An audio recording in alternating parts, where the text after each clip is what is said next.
For some, castle-like mansions in Los Angeles are just pretty to look at and an unattainable dream. But for designer Chris Toledo, they are an inspiration. He makes exact yet miniature copies of these magnificent houses. They have it all in bathrooms, electricity, fireplaces, and chandeliers. This report. When Chris Toledo dreams about his perfect house, he does not contain his imagination. His ideal mansion is an example of early 20th century revival architecture with at least 12 bedrooms. But for now, Toledo, born and raised in Los Angeles, lives in a rented 2-bedroom and single-handedly builds his perfect home in miniature. Toledo has been working on this house for the past 2 years.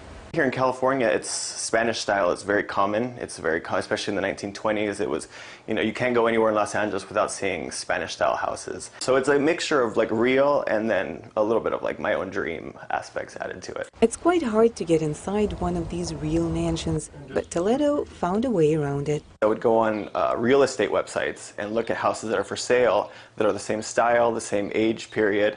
And I would just look and see all the original details. And what I came across was most of the houses that I used for inspiration, they were probably about $2 to $10 million. The frame of this house is made of wood, then covered with plaster.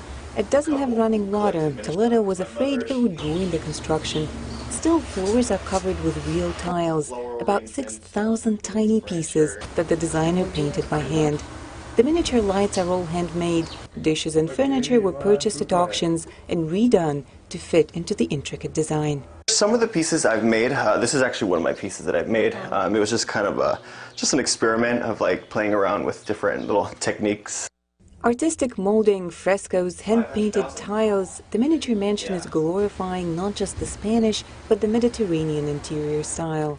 The details are intricate, from the mini cushions that rest on bright couches to the walls adorned with antique oil paintings. I just researched that actually when I was looking at different Spanish style listings and houses. I actually found this one book that's all about different historic Spanish homes, and that painting was inside one of the houses, and I loved it. So I just took it off from the photo, photoshopped it, printed it out in small, and then stuck in a little frame. No detail is too small.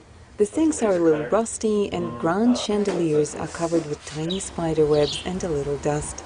He says one potential buyer has already offered to purchase the creation for $80,000. Toledo says that's how much he needs to put a down payment on his own home, one not as magnificent, but real.